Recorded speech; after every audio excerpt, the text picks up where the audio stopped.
He has directed a lot of incredible things, and we're going to delve into what it takes to have that career and sustain it. I think I sent 87 cold emails because you never know. You can never knock know. on so many doors. You don't know the one that's going to open. And when you say chase them down, because I'm just trying to get people to learn here. Yeah. I'm a big believer in chasing people down. So what do you mean by that? I wrote emails to the assistant. I would get postponed. I would get canceled. About a year into it, I actually showed up to the studio. I went to the studio gate. It was Raleigh Studios in front of Paramount. And I walked into the guard, and the guard said, "How can I help you?" I said, "I have a meeting with Mike Robin." "You're very persistent. How can I help you?" 2 months later, he gave me my first job in television. We shot it in 18 days in 63 locations in 2 cities. 63 locations. Damn. Tell us what the movie's about. Yeah. It was Venezuela's selection for the Oscars. Well, let's pause there. It was Venezuela's selection for the Oscars. It's a pretty big fucking deal. The real treasure and the real Oscar is literally what, personally for me, what I've lived through, the people that I've met along the way.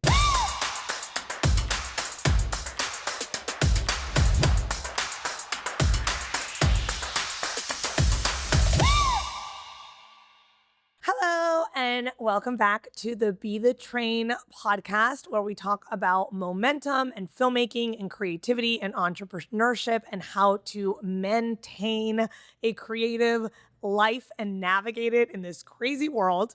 I am so excited for our guest today, Miguel Ferrer, who is an amazing director. He had a movie who was selected by Venezuela to be the Oscar movie of that year. We'll talk about that. But also he has directed a lot of incredible things, and we're going to delve into what it takes to have that career and sustain it. So thank you so much, Miguel, for being here. Thank you for having me. Of course. I always like to start the podcast with this question. What does Be the Train mean to you?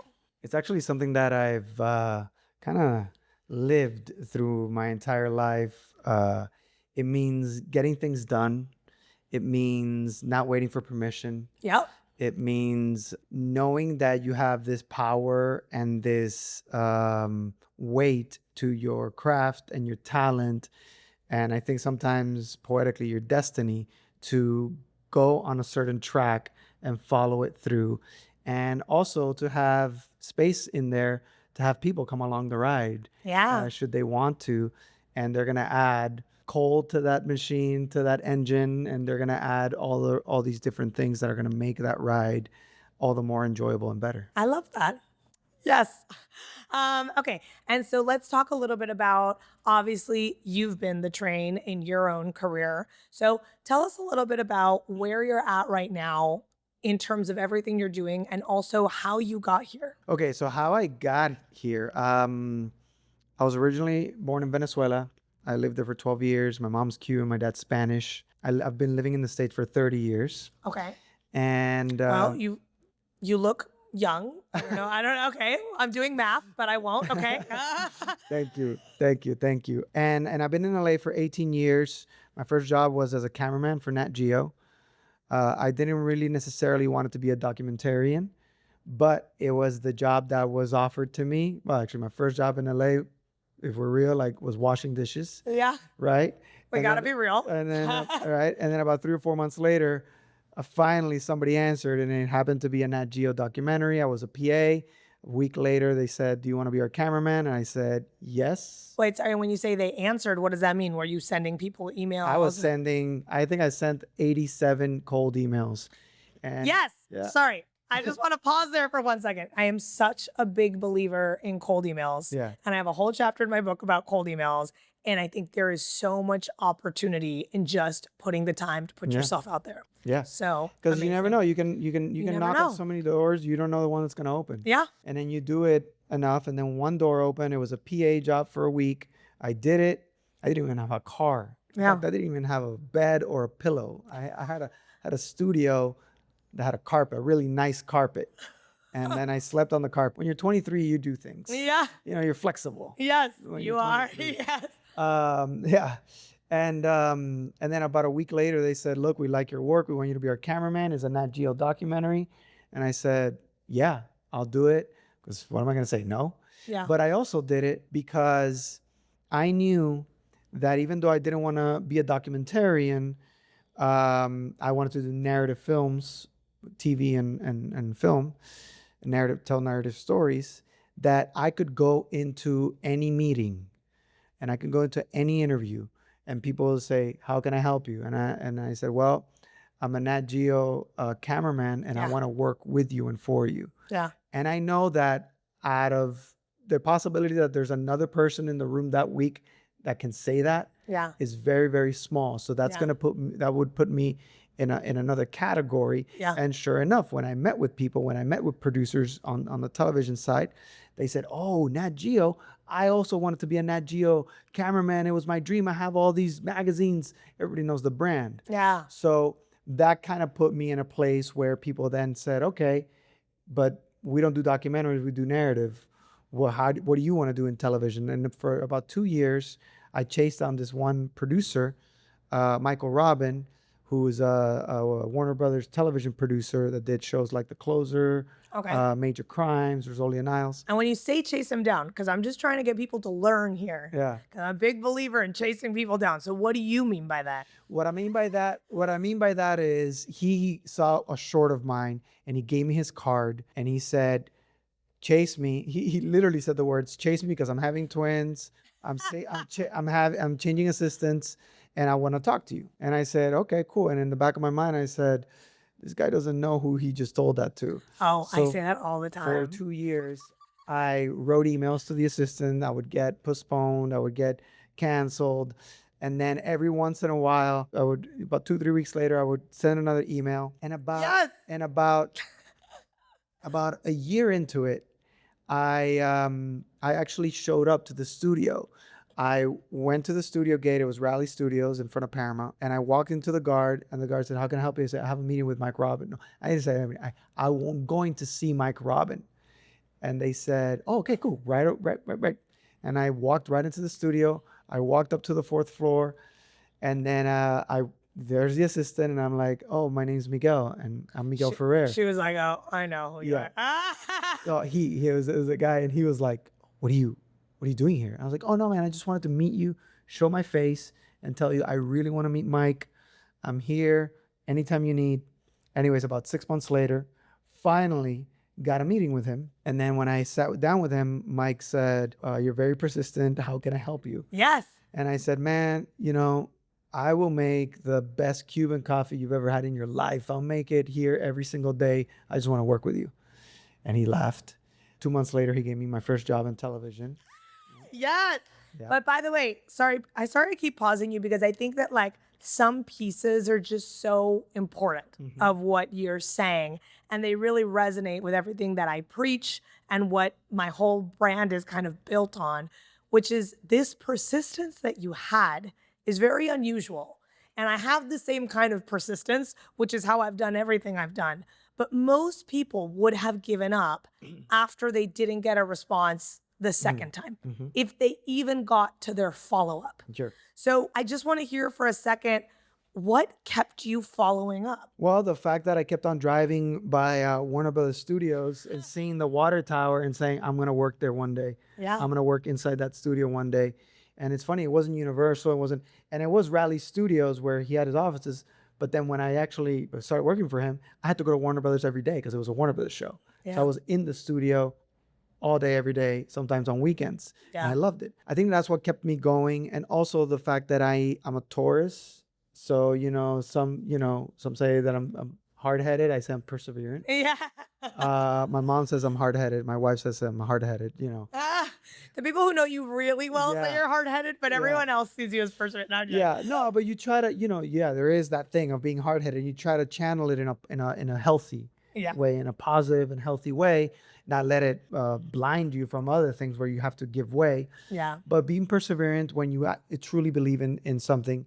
And what I truly believed at the moment was that I was meant to be working in narrative films and narrative television, that I have what it takes and that I'm willing to put in the work and the craft. Yeah. And that you have something to offer.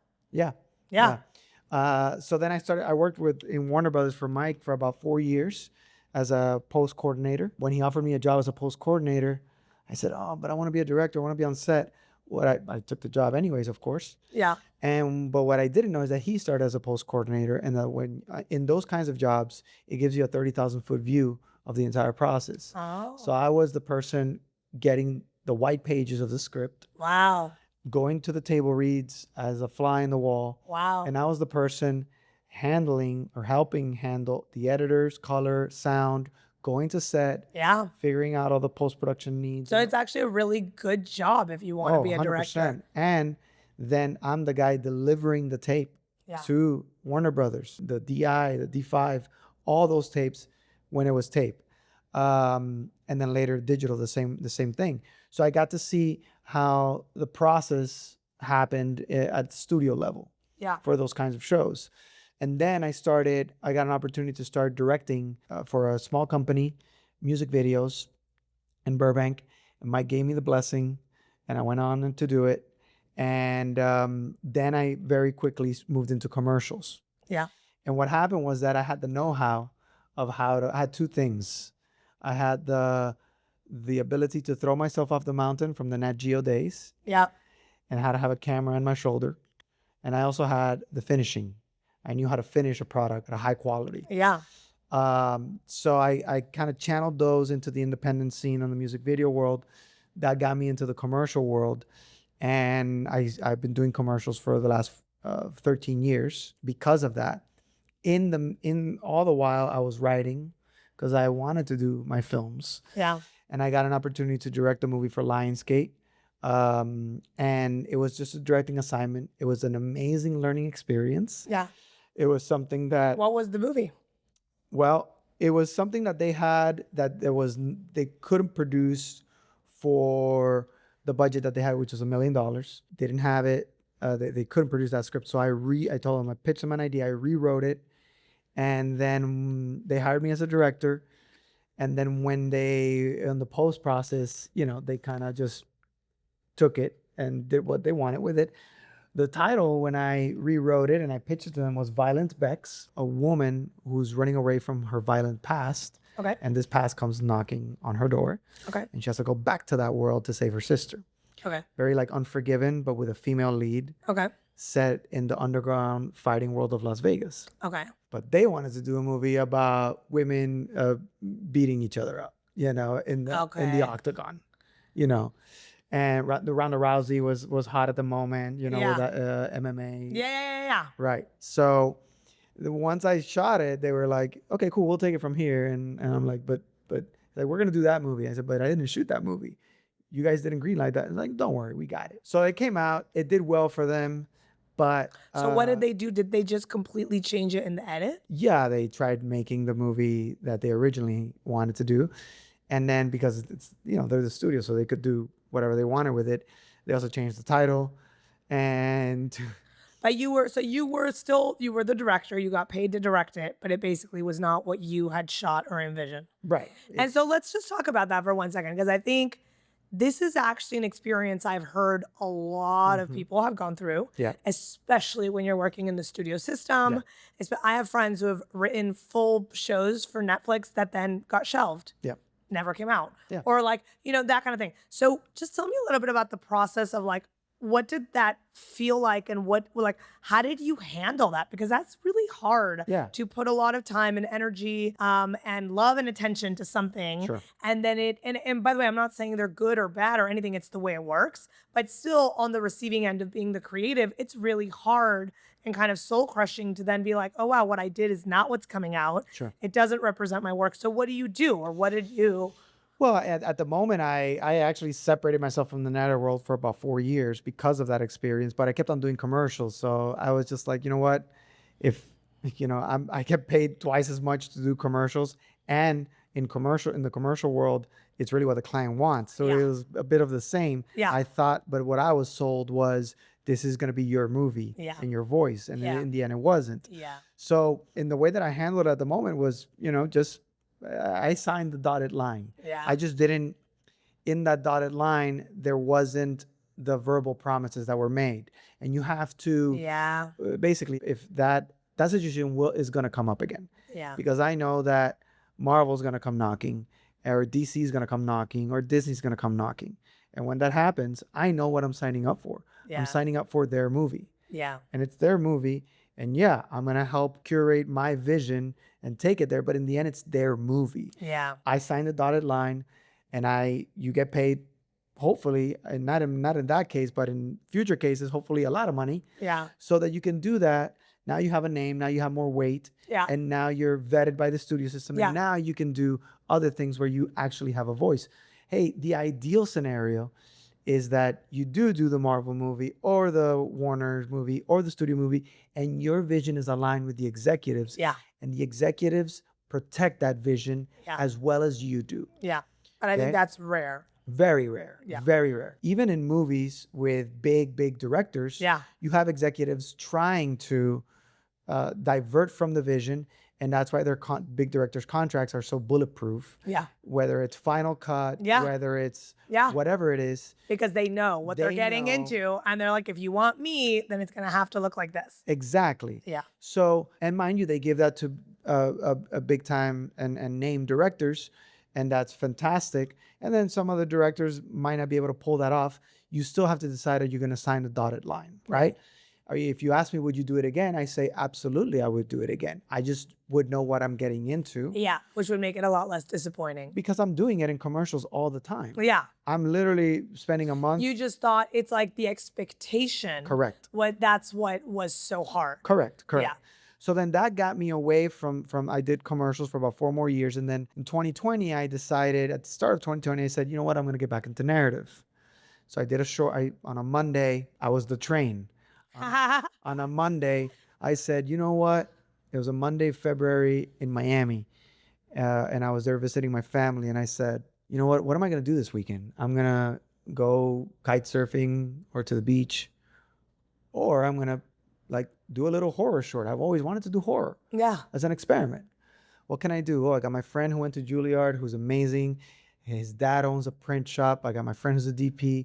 Let me write something. I wrote something right there. I love that.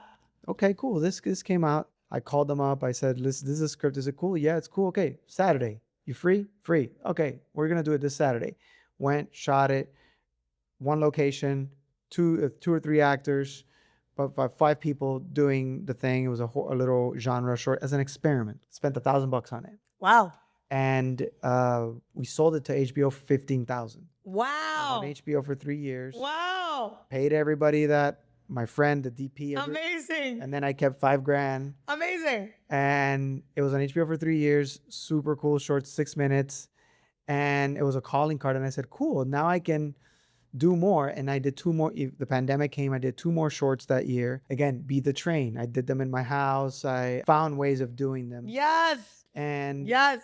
Then I started doing, grabbing those shorts and doing the festival run, trying to get financing for my features. Yeah. All the while doing commercials and whatnot. Same thing. Yeah, you did these shorts, but do you have a feature? I'm not going to show them the Lionsgate feature because that doesn't represent me. Yeah. So I said, okay, what can I do? What can I do?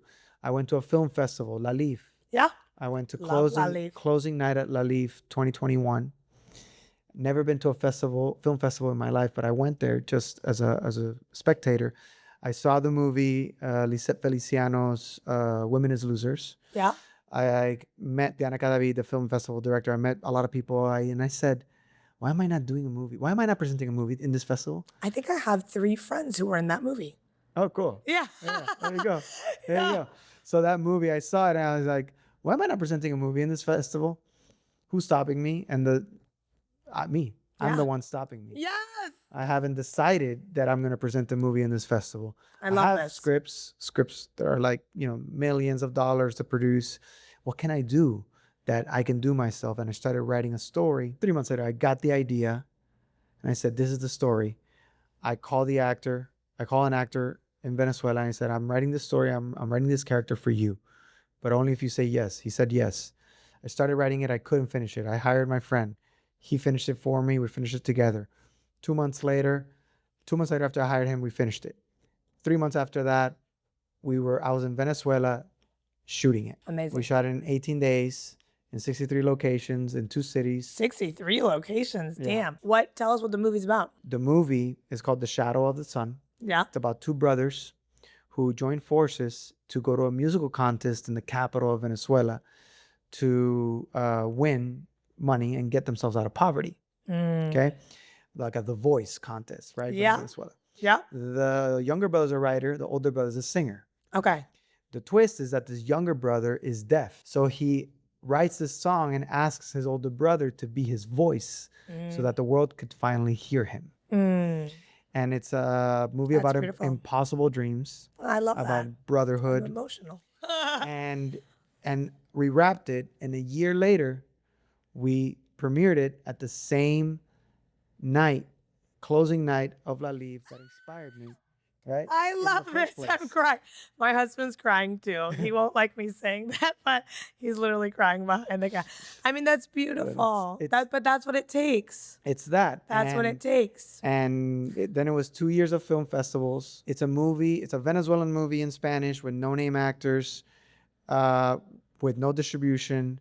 So to get it to theaters here is impossible.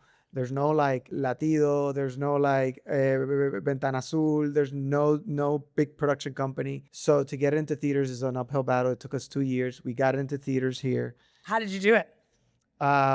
Finally, after getting a million no's from distributors, one distributor, Outsider Pictures, saw it and said, yes, I can do something with this. A boutique distributor that does Latin America and foreign cinema in the US. Okay.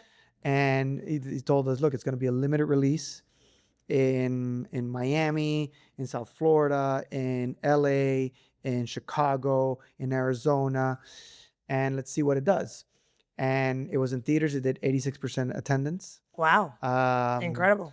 And it's a story. I mean, this is after 2 years of festivals, after I don't know how many, 18 awards. Yeah. It was Venezuela's selection for the Oscars. Well, let's pause there. It was Venezuela's selection for the Oscars. It's a pretty big fucking deal. You had mentioned something to me. So how does that work with the Oscars? How does Venezuela know what to select for the, like, how do they even find what they're selecting for the Oscars? Sure. And then how does it work for it to actually get into the Oscars? Every country has a selection committee that is picked at random, and it's people from that industry, sound designers, directors, documentarians, writers, actors that don't necessarily need to be living in the country. In fact, in Venezuela's case, most of them are living abroad. Okay. Because of the political situation of the dictatorship in Venezuela. Yeah. So everybody gets together one day, this committee of 25, 26 people. In Venezuela's case, that's about the number.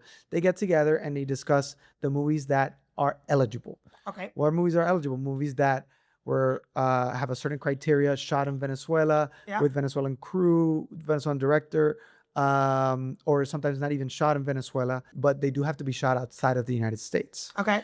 That's part of the Oscar rules, the Academy rules. And then they get together and they say, okay, it's these 7 productions. Do you have to submit? Yeah. Okay, got it. Yeah. So anybody who wants to submit can submit. Then there's like a board of people who are going to review it. Okay, You got can it. submit it, but you have to be qualified. You have to be qualified. Right. Okay, got it. And then they have a round. Then they pick 2 or 3 movies with the finalists, and then they have another round. They vote, and whoever gets the most votes is the one that they pick, they select. That's how it works in Venezuela. It works very similarly too in other countries as well.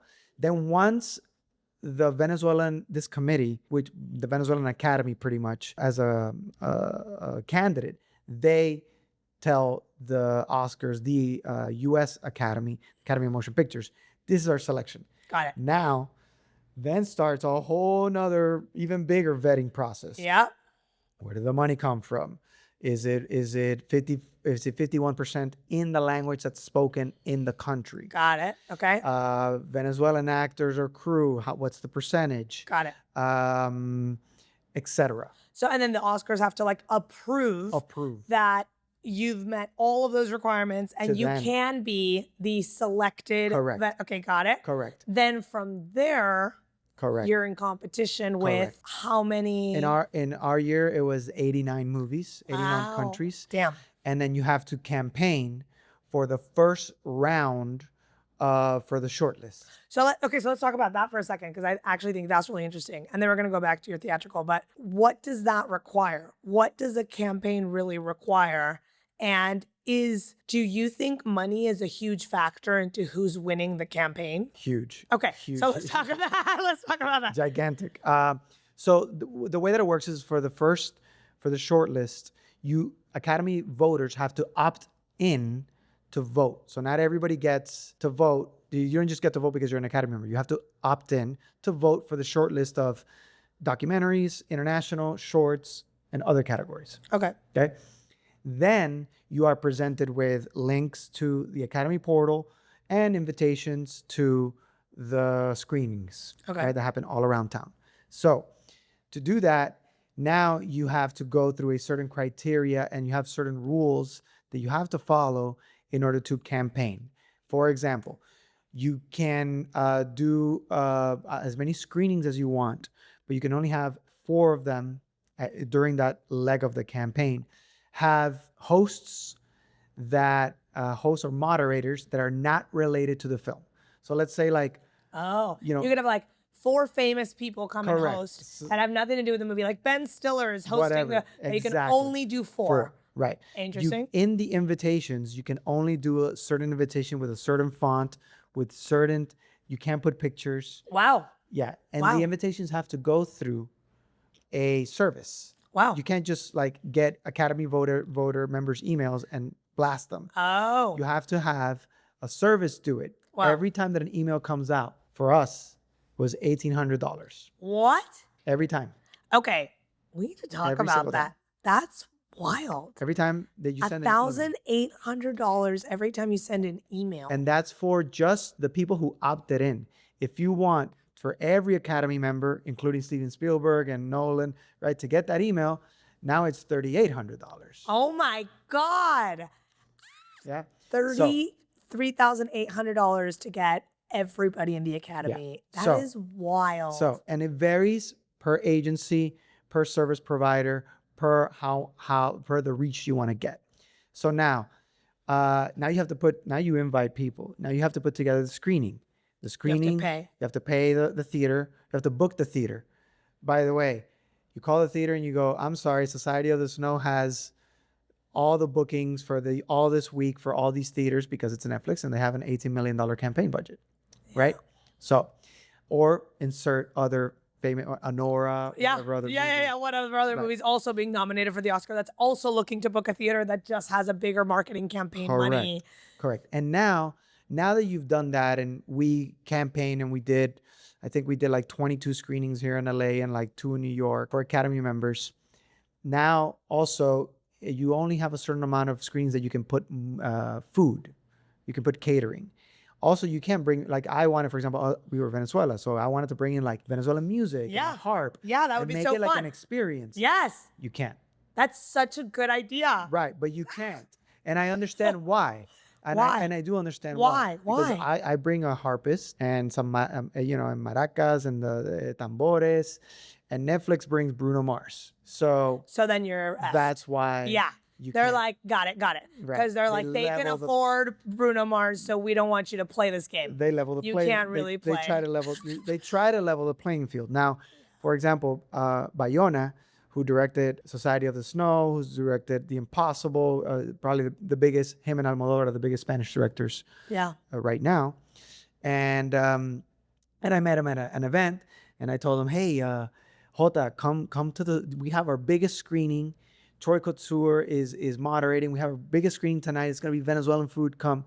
And he said, in his Spanish accent, in Spanish, I'll say it in English, he said, dude, I would love to, but I got 4 screenings tonight, and Javier is hosting one, and Penelope's hosting the other. So I'm like running around town. So in our biggest screening, his movie had 4 with 2 Oscar winners hosting them. So you're saying he had 4 screenings of his own movie around town because he could just afford to do 4 at Netflix because Netflix paying for it. Got it. Right? Got it. And then so you're like, yep, that's so tough. Yeah. And then on top of that, now people don't understand how the voting works on the members' side. So let's say you and I are Academy members. Yeah. We have to, for our vote to count, we have to see 18 movies on the international category. 18. And we have to check that we saw it, whether in person or in the platform. Okay. Now you have Group A. and I have Group B. In Group A, Venezuela might not be in that group because it's 18 movies and there's 91 countries. Yeah. In Group B, also Venezuela might not be there. So you're not really obliged to watch Venezuela's movie, and neither have I. And my vote counts. And I just saw 18, including Society of the Snow, Emilia Perez, and Yeah. this other and the A24 movie, and the Amazon movie, and the Argentina movie. And that's it. In Venezuela, I'm not going to watch. I don't have time. So we cast our votes, and we never saw the other 70 movies available. Well, let me ask you a question about that. So, because that's really interesting. Is it assigned at random? Yes. Okay. And is it like, let's say, for example, let's call it 100 people who are choosing. Do 20 people have to watch each movie? Do you see what I mean? Like, do 20 people have to watch Emilia Perez, or can 70 of the 100 watch Emilia Perez and only 2 watch the one from Venezuela? Correct. But why? Because wouldn't they have to, if it's random assignment, wouldn't there have to be some sort of like checks and balances? Like only if there's 100 people, 20 people are watching Emilia Perez, 20 people are watching the Venezuela movie, 20 people are watching, no. It's at random because also they don't have to watch. They can watch the 18 that are there, but they can also watch other movies. Oh, got it. So what you're saying is, let's say I get my A chart with my 18 movies, but I didn't get Emilia Right. as my movie. But I'm just so curious. I want to watch it. Exactly. Because that is a huge marketing campaign. Yeah. I'm very aware of that movie. Yeah. So I'm going to make the time to also vote for that movie. Sure. And I'm allowed to. Exactly. So now I've voted for 19 movies, but no one is going to additionally vote for the Venezuela Well, or the smaller the movie way because they're not aware of it. Right, but the way that it works is that at the end of the process, you get a ballot of 15 slots, and then you write the 15 movies that you think should be the 15 in the short list. Right? So you write Emilia Perez, the one about the Holocaust, that's like just one shot, zone of interest. Yeah. Zone of interest. There it is. And I feel 15, the ones that I saw that I really liked, and then the other ones that I want to. It doesn't need to be part of my 18. Yeah. I just need to watch those 18. Got it. So it's So that's really tough. it's really tough. That's really tough. So just being in the competition is really what I think is the brass ring. But let me ask you a question. I mean, it is. But let me ask you a question. So for someone who's coming in for this nomination, how much money do you think people are spending on this campaign? Or like, how much did you spend, if you're willing to share, on your campaign? Granted, you're truly independent filmmaker who is, not, and I think this will be really interesting to everyone who's watching this. And then what do you think comparatively someone's spending with like a big budget? I can tell you, like, we spent between $42,000 and $45,000 on the campaign. Got it. We probably had, unless countries that had $0 on the campaign, we had one of the lowest budgets. I know through the grapevine that, for example, Yemen had a $300,000 campaign because the government gave them $300,000. Yeah. And I do know that Society of the Snow had an $18 million budget. Yeah. So how do you compete against that, right? You kind of don't, Yeah. right? So, and then we know that Honora spent not at the international. Honora's not part of the international No, but category. they spent 16 million They spent just on the 16 campaign. just on the campaign. Yeah. So you have these things to get an article in Variety. Yep. For your consideration, it's $3,000 Yeah. on a low budget end. But if you want a full spread, Yeah. it's like $7,000. Well, and also, so we, at some point, we were in Cannes when we were doing the theatrical for our movie because we went to 250 theaters. And we were like, oh, it'd be so cool to be like interviewed by Deadline. And they do interviews in Cannes with like people who just like interview you on the spot. It's like, I think it was, no joke, like a 3-minute segment or something like that. Somewhere between 3 and 5 minutes. Anyway, $25,000. Yeah. I was like, Yep. what? What do you mean? That's wild. Yeah. That's like, how can anybody, but it's because it's all the big studios that are paying for it. Yeah, of course. But I didn't 100%. understand how much was pay to play. Yeah, 100%. And it was a great learning experience. I'm sure. And we did a great campaign, beautiful. The Academy members, everybody that saw it loved it, and they cried and they asked us so many questions because it's a movie. It's a crowd pleaser. Yeah. Kind of movie, right? It's something and it's a movie that's very real. It doesn't pull punches, but also gives you like the silver lining of the Yeah. thing, right? Through these two brothers trying to achieve an impossible dream. And then it was very much an odyssey, like we're literally fighting against gods and monsters, Yeah. against this unknown sea. And now Yeah. that the Odyssey's, it just came out, so it's hot right now. Like I saw the movie and I look at the journey and we go, man, the things we went through and the stories of how we made the movie, financed the movie, lost the financing, self-financed. Yeah. We have our own Cyclops sirens. We have our own Calypsos Yeah. in the story. And in the end, the shortlist comes out and we didn't make the shortlist. Yeah. A lot of people were up in arms. How could you not make this movie make the shortlist and not your movie? And in the end, what I tell them is that it's the real treasure is the journey. The Yeah. real treasure It and the is. real Oscar is literally what, personally for me, what I've lived through, the people that I've met along the way. That's the Oscar. I I agree. mean, brothers and sisters. I met my wife through making the movie. Yeah. So it's the gift that keeps on giving. And then the whole campaign with the Oscars representing your country was a tremendous honor. Yeah, no, it's incredible. And I think it's so important to have this perspective Mhm. that you're having because, and me and my husband work on this a lot. We work together, but it's like, it's so easy to focus on how you got screwed over Mhm. because there's so much getting screwed over. Like it's an industry that like there's just these giants that like are Mhm. impossible to compete against and you can just focus on like I had something that was so close and we almost and like but instead it's like such a waste of time and energy because the reality is you got there and you got there through like just sheer dedication and great work and the stuff that was out of your control had nothing to do with the work that you put in to get there. Mhm. And so being able to really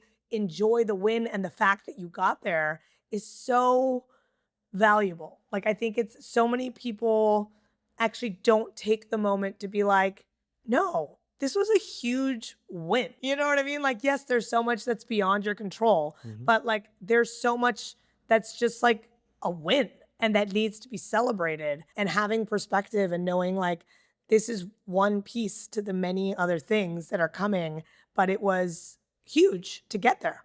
Yeah. It was enormous. Yeah.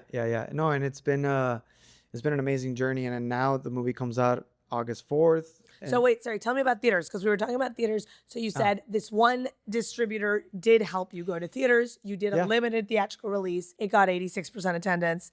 And so then when was it in theaters? Was It this was in recently? theaters in South Florida late last year and early this year here in LA. It's also been in theaters in New Mexico, in San Diego, I believe in Idaho as well, Okay, cool. Chicago, And now it's coming out, and now it's coming out in digital August 4th. which is like really soon. Really soon. Or we could say next week. It's coming out next week. Yes. Yeah. August 4th. It's coming out next week, August 4th, finally, because people, again, they asked me, yeah, we experienced it in theaters. How can I recommend this movie for people that don't go to theaters or can't go to the theater, didn't catch it in theaters? I want my mom, I want my son, I want my cousin to see this movie. The reason why is because I know why. It's because it shows you all the things that make us human. Yeah. It's a movie that shows you the beautiful things, the heartbreaking things, and the things that make it all worthwhile. Oh, Um, I want to see this movie. I'm very excited to see this movie. Are you having some sort of like LA premiere or you? we're thinking about it. We're thinking about doing a screening at a theater. We have to put it together. The thing is, I'm going to be in Florida, Oh, in Miami, doing a bunch of interviews down there interesting. to promote the film in the Venezuelan, the Latino community starting next week. And then, so we'll see. I mean, we want to. And it's a movie also that plays really great in theater because of the sound Yeah. design. Yeah. But it's something that people can enjoy at home as well. And it's the kind of movie, Latin American cinema. For me, one of the reasons why I made the movie was because Latin American cinema, I would watch it. And as you know, a lot of our stories are very hard Yeah. stories. And the cinema would say, and the kind of stories that were out there is like, we're screwed, cut to black. Yeah. And you're like, Yeah. I was like, yeah, like that's true. Sometimes I see movies like that. And I'm like, man, I wish it would have been a documentary. Yeah. So I could have gotten like the real gritty stuff and like the reality of it. But okay, that's a part of Latin American cinema, part of who we are as a culture and how many obstacles we've overcome and the dreams that we've achieved, even though we've been oppressed in our different countries. Yeah. But then where are the stories of the people on the day to day, the people that make miracles happen every single day? They do it with a smile, they do it with sazon, Yeah. and they literally make miracles happen. They graduate from college, they get their house, they have their families, they become musicians, filmmakers, they open up their pastry shops. They do this against all odds. Odds. Yeah. They do it, and they do it without any institutional help, Yeah. or very little No, institutional and it's help. incredibly inspiring. And I think it's important now more than ever to feel hope, Mhm. because it's like it's so easy to get into like doomsday. Do you know what I mean? Like the world is definitely on fire. Yeah. But like and it goes back to what I was saying before about you having perspective. It's like if we want to focus on that, then we can back ourselves up with a lot of information that tells us that basically everything sucks and nothing's going to work. But if instead we can look at everything that is working and everyone that is coming up and all the people who are succeeding and why life is full of dreams and hope and beautiful things, then that makes life more worth living. Yeah, 100%. And also, like, part of this movie has this too, because the two brothers have very different perspectives in life. I think each one of the brothers is like a half of me. I think it's a half of all of us. Yeah. Which is, you have one brother who's older, has this beautiful voice, powerful, like a gift that he never did anything with that. Yeah. And he didn't do anything with that because the system didn't let me, because Yeah. the situation didn't let me, because lack of resources, etc. And and his attitude is this attitude of victimhood, because there's no point, Yeah. right? Yeah. Then you have this other brother who is deaf Yeah. and who says, I'm gonna become a lyricist. Yeah. And you're like, what? What do you mean? He's like, don't worry about it. Don't worry about I got this. I got it.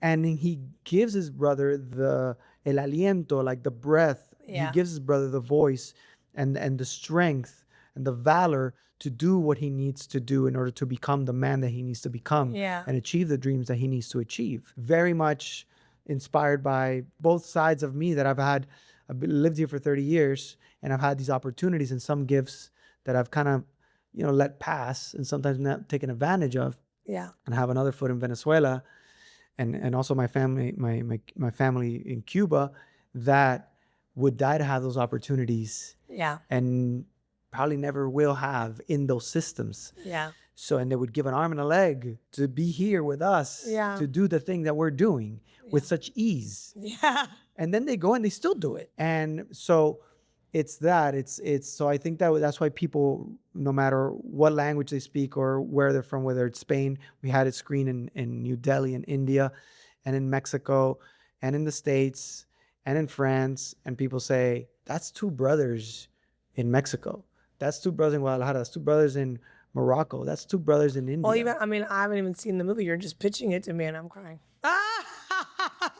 So, Oscar winner to me.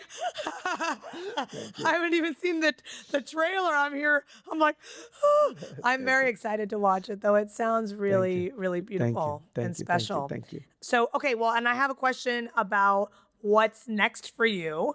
And then I have that question, one more question, and then I'll have you tell everybody where we can find everything. Sure. But so what's next for you now? So obviously the movie comes out August 4th. Mm-hmm. And then what else are you currently working on, and what other kind of opportunities have presented themselves from this? Luckily, a lot of opportunities. And in fact, this is something that a lot of people from watching the movie don't know about me, is that I am really a genre filmmaker. That's where my heart is. I do horror, thriller, action, sci-fi. That's where I go. And part of the reason why I did Shadow was to be able to show people I can make a 90, 100-minute movie. I can keep you entertained with this much budget, and I can do something worth your time. Yeah. Now, I have these other genre projects that are much more commercial, that are still have to me, what I think are incredible depth in the lesson and the moral of the story, but I'm using a more commercial vehicle like horror and thrillers to take it to the audience. And they're bigger films with bigger budgets. I have two horror films that are in the running to see which is the next one. One is about an ex-gang member Okay. who recruits a woman Love that. who recruits Mexican ex-gang member woman. Are we casting? She No, I'm just okay, okay. Yes, we are. Who recruits a Jesuit priest in order to help her save her younger sister, not only from the kingpin that she fell in with, but from the demon that's possessing her body. Mm. The sister's name is Monica. The Okay. movie's name is called Demonica. Okay. Right? Yeah. And it's a high octane. It's Sicario meets The Exorcist. Okay, cool. Okay. Love that. And it's set in the U.S.-Texas border. And I'm super excited. In fact, I wrote that before I wrote Shadow. Oh, wow.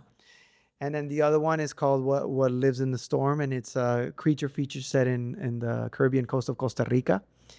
And we just announced in Variety a partnership with Morbido, with Grupo Morbido. Oh, cool. To produce it and partly finance it. And we're super excited about that. And I want to make those kinds of films because I want the films that we do and the lessons, the life lessons that we show in these stories to be accessible to the biggest audience possible. Yeah. Sometimes I pitch people these horror movies and they go, I don't watch horror movies. And I go, but wait, let me pitch you this movie that's about guilt.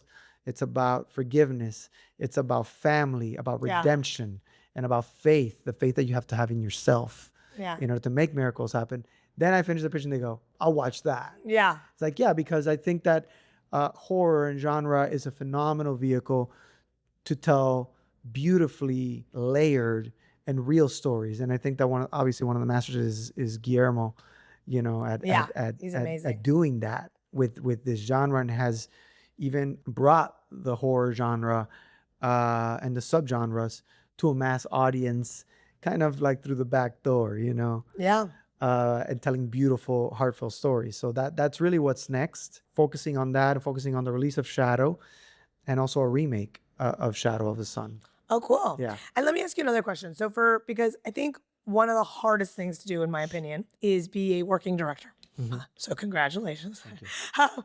But how do you sustain like your livelihood in the in-betweens? Because it's like, you know, you make a movie and it takes like 3 to 5 years between like writing it and shooting it and then releasing it and then seeing $1 back. And like, right, that whole process is so much longer than people think. Yep. And so what do you, obviously you mentioned you do some commercial work. Is there anything else that you're kind of doing in the in-betweens? Well, I do commercials, branded, verticals. I do music videos. Verticals is recent for the last year and a half. And I think that it's, for me as a director, being on set, like I've been doing commercials for 13, 14 years. If I do 4 commercials, that's really good. A year, that's fantastic. It's good money. I've been on set directing 7 days, right? Total for a year. Now with the vertical boom and this industry, for the last year and a half, I've been on set 119 days directing. Wow. Directing what pretty much is 18 features. Wow. Which is in series form. That's incredible. Serialized form, 90-second episodes. And also like a lot of experience. Yeah, it's a different format. Yeah. But it's going to the gym. Yeah. And exercising the muscles. 100%. I agree with that. So if I did Shadow in 18 days in all those locations back, you know, 3-4 years ago, now I'm even more confident that I can turn out a high quality product in an efficient time and manner. I have also been able to exercise a lot of things that I've wanted to try out on the vertical 100%. sets. And it's just been a great playground. Yeah. Right? So I do that. And also because I grew up in post, I have a post-production company. Oh, cool. So we do a lot of editing and a lot of coloring and finishing. Yeah. So I think that, you know, when people tell me like, how have you survived? And it's like, well, I've survived because I've been able to adapt. Yeah. There's a strike going on in the industry. I do commercials. Yeah. Commercials are dry, verticals. Yeah. Verticals dry up because of AI. Post-production. Post-production. Yeah. Indie films. Yeah. Television, both in Mexico and in Spain. Yeah. So all these different avenues. And I think that, hey, I would love to have the Nolan career, right? Yeah. Or the Denis career, where it's just like we just do films, and our path took us, and we landed in different executives' rooms and studios that allowed us the chance to only do film Yeah. or only do TV. That's fantastic. Everybody has a different story. I have mine. Well, I think also the world has changed. Yeah, I don't think that's, I just think we're playing a different game now. 100%. And so I think that but I don't think that's a bad thing. I think it's like we're getting skilled at much more things Hmm. because we have to. And then at the same time, I also think it's like a creative, it's like you were saying, like a muscle. Yeah. It's like you start building different muscles that maybe you didn't even know you needed, but they're all gonna wrap around and help you with the thing you want anyway, because you're just getting really good at adapting and shifting and taking the feedback and re-putting it back in. All these things that maybe some of these directors back in the day never had to do. Right. And I think it's really like a river, right? Like Yeah. you're navigating through, or you are that river. Your one goal is the ocean.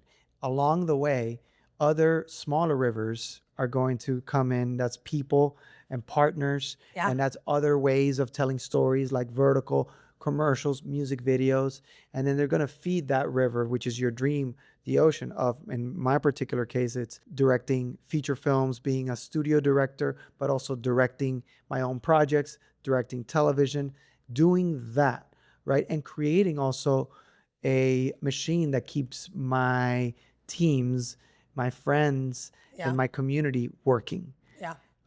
And they can build their livelihood off of the momentum and the things that we do together. And that's why somebody tells me like, "Hey, have you done this thing?" No, I haven't. Are you interested? Yeah, Sure. yes, I am. Yeah. I am super interested in doing it, and I think that that again, it adds to your know-how, it adds to your skill set, and it's another tool belt. And then it's proven time and time again throughout my career that somebody calls me out of the blue that I haven't heard like in 10 months, 12 months, and they say, "Have you done branded vertical?" No.